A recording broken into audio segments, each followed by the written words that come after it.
Lep in prijazen dan želim iz Kopra. Natančneje nahajamo se na obvozni cesti ob Luki Koper. Na levi strani vidite že različne dvigala oziroma žerjave, kjer stovarjajo različne tovore. Mi pa seveda se peljemo proti središču mesta, da vam pokažemo in pričaramo utrinek Kopra, kot ga vidijo obiskovalci, ki to naše obmorsko mesto in seveda drugo največjo luko na Jadranu vidijo, ko pridejo v Koper.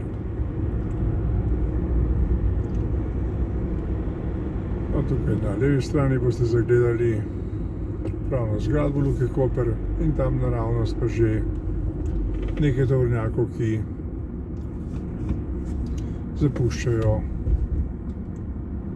področje luke, polni tovorov za različne dele Evrope. Ko bomo imeli drugi tir, bomo tovore bistveno hitreje pripeljali v središče Evrope in držav, ki so nam pomembne za to, da v bistvu Luka Koper uspešno in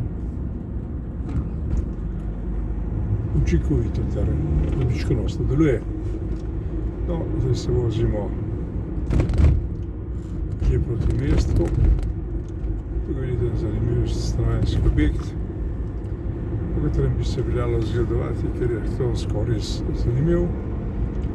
Na levi strani pa vidite stanovanjski objekt, ki so ga gradili neki gradbeniki, ki so propadli in so na to seveda to prenesli na slabo banko, zdaj pa to prodajajo. In zanimivo, da vsi ti objekti imajo spodaj različne poslovne prostore, kar je pač tako imenovani socialistični pristop projektiranja.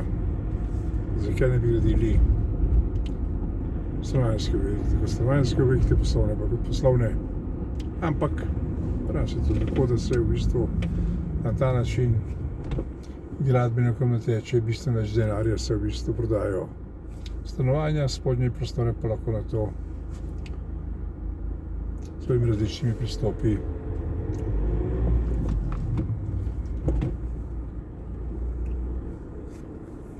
prodajo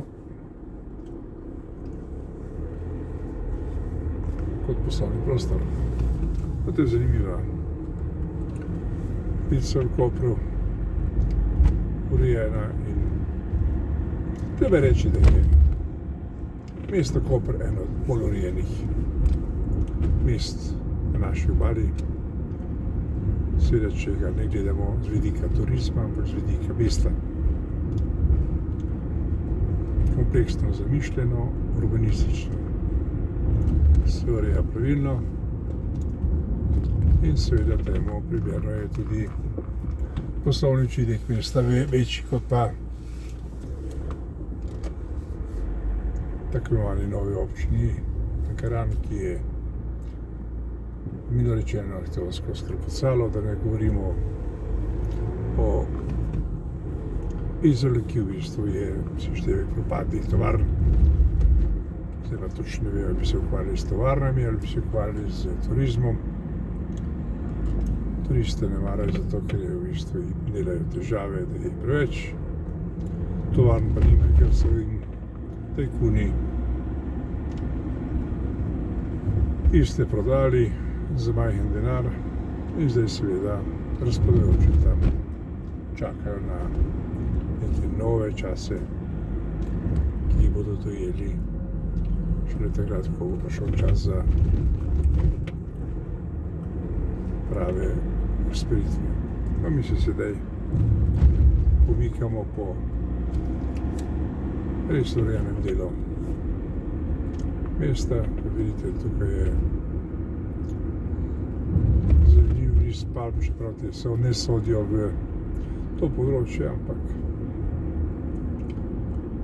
tudi temu primerno se pač se Vizeli odločili, oziroma Kopru odločili, da bodo s tem dokazovali, da so pomorsko mesto.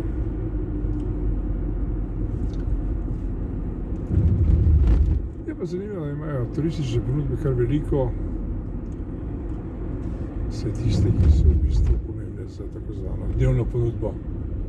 In se Izola recimo v tem primeru ne more že mi slučajno primerjati. No, tukaj bomo mi seveda zdajle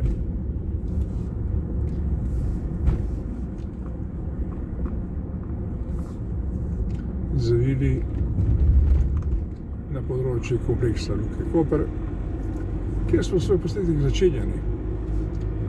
In smo se odločili, da ga tu tudi zaključimo. S tem smo vam pokazali na krožni poti, kratki utrinek Kopra, kot ga je ujela naš objektiv kamera posebej za vas. Seveda tudi z namenom, da vas opozorimo, na cesti niste sami, ko ste na cesti, vozite previdno in upoštevajte predpise, če želite varno prispeti na cilj. Spoštovani, lepo se imejte in lep prijazen dan vam želimo, kjerkoli ste. Zdaj smo zopet tukaj, kjer smo svoj posnetek tudi začeli. Nasvidenje.